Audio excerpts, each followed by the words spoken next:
Okay, I'm going to get back to my beginner 101 series of fly tie-in here. We're going to tie a basic ant pattern. And this one incorporates some basic skills. Obviously you want to get the fly, get your thread tied on. So you're going to go back to that basic knot to tie that down. Again, we're going to go thread over the top of the hook, bring it around, and then we're just going to capture that thread by wrapping back a couple of wraps. And then we're going to snip that off. There's several ways you can tie an ant. I'm going to do the basic way that I learned how to tie an ant. You can do it with a couple black beads as the body, one on the back, tie that in, tie the middle of the fly with your thread, then another bead on the front. You can do it that way. You can tie a couple of thread balls on here to make it look like an ant. This is the way I learned how to tie this particular fly. So we're going to bring this thread to the back of the fly, or to the back of the hook,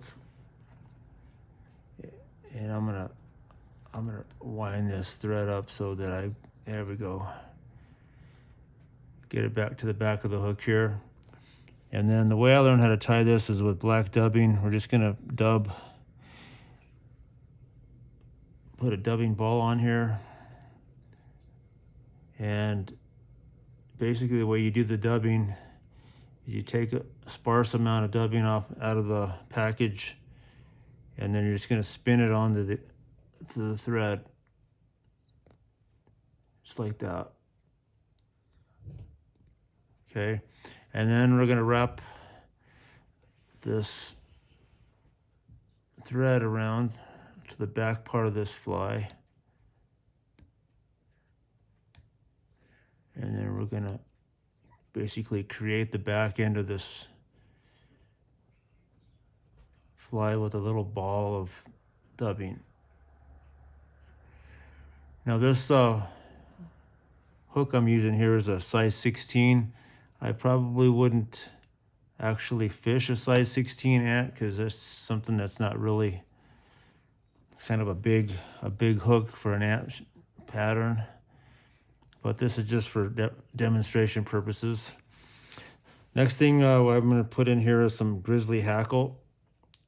Basically like the legs or even a flying ant wing look to it. Just going to tie that in.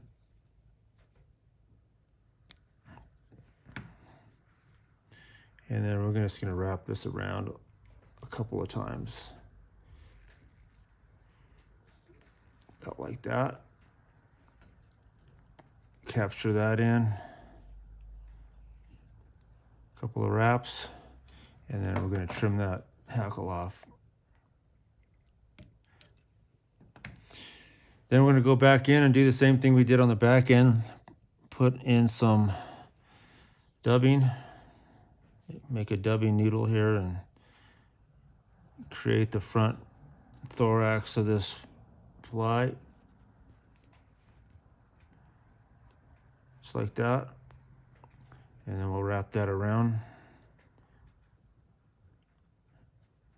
Just make basically a dubbing ball.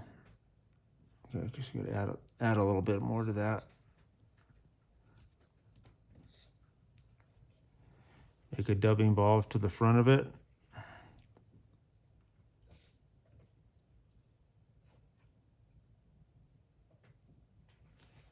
And then we're going to whip finish.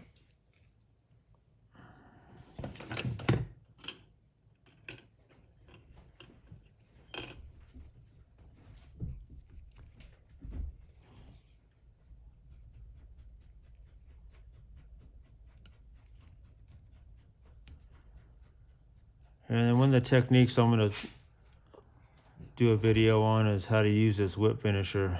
Right now, this is basically the ant pattern. And that's what I learned how to tie. One of the first flies I learned how to tie was this ant.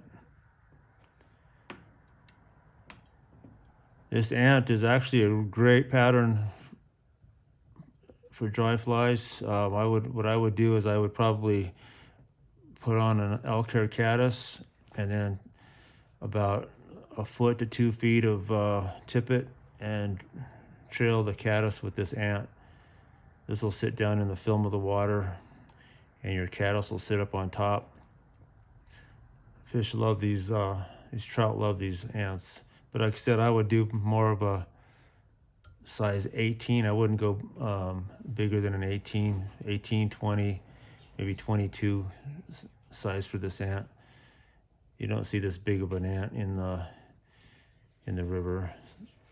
But anyway, there's the techniques for your black ant. You can do this in a cinnamon color, a red ant with maybe a white hackle as a wing. You can do it with a little bit of a wing as an antron, just a little tuft of antron on top as a wing, or just even without the hackle on there, just as a couple of balls of black on here to look like an ant. But that works really good. So anyway, that's my ant pattern, and we'll get into some other basic techniques down the road here. Thanks for watching.